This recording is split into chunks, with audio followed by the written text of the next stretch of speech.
¿Qué tal? ¿Cómo va todo?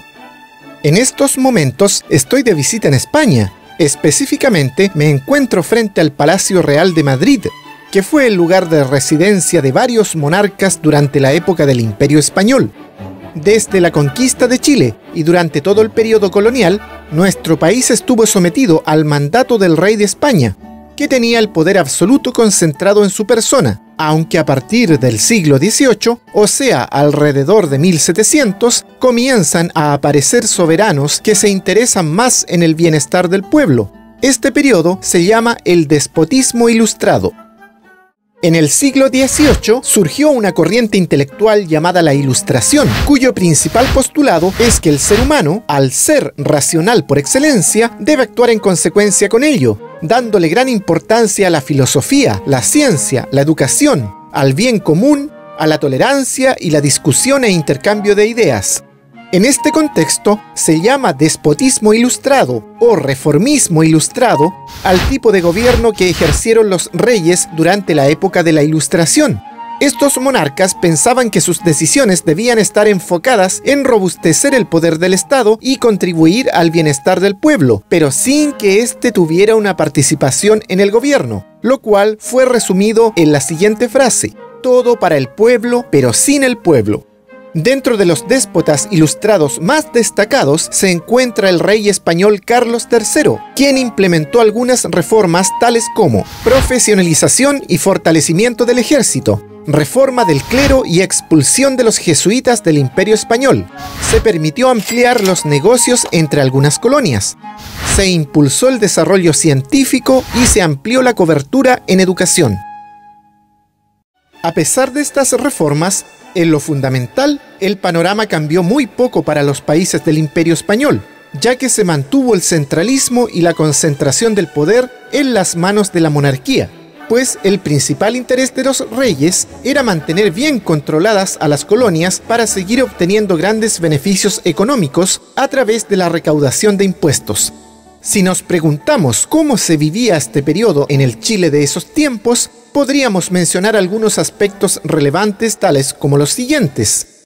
En la cúspide de la pirámide social estaban los españoles, grupo minoritario de la sociedad colonial, pero dominante en la aristocracia. Ellos ocupaban importantes cargos públicos y militares. En segundo lugar estaban los criollos, quienes eran los descendientes nacidos en Chile de los españoles. Tenían poder socioeconómico, pero no político. En tercer lugar, tenemos a los mestizos, quienes eran la mayoría de la población colonial. Estos eran los nacidos de relaciones español-indígena o criollo-indígena. Trabajaban principalmente en la agricultura. Eran fuertemente discriminados, por lo que no participaban en actividades políticas ni administrativas. En cuarto lugar, en la pirámide social, estaban los indígenas, quienes no eran muy respetados ni tenían derecho a participación política. En la base de la pirámide social se encontraban los esclavos negros, los cuales tenían una presencia muy reducida en número y se encargaban de los trabajos domésticos para sus amos.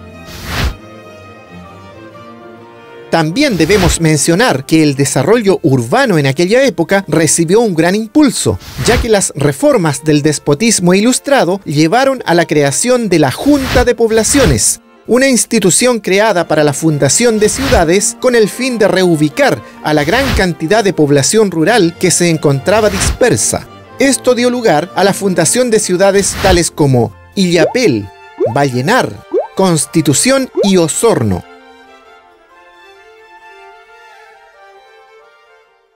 La vida cotidiana en aquella época era muy distinta a la que llevamos ahora. Imaginen una sociedad sin teléfonos, ni radio, ni televisión, sin internet, sin electricidad. Quizá les parezca que la vida debió ser muy aburrida entonces, pero en realidad tenía otras prioridades.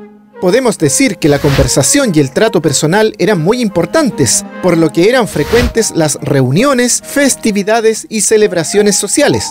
Por ejemplo, las clases altas, que se concentraban en las ciudades de Santiago, Concepción y La Serena, se reunían en las llamadas tertulias, en donde, aparte de conversar, se interpretaba música y se bailaba.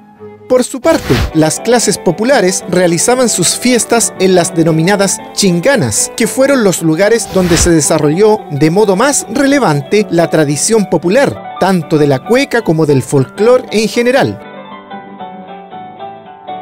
Bueno, pero ya tendrán ocasión de ver esto con mayor detalle y profundidad junto a su profesor o profesora, ya que se aproxima la hora de cierre de este palacio a las visitas. Por ahora los dejo, esperando encontrarnos en el próximo episodio de Teleclases. ¡Hasta pronto!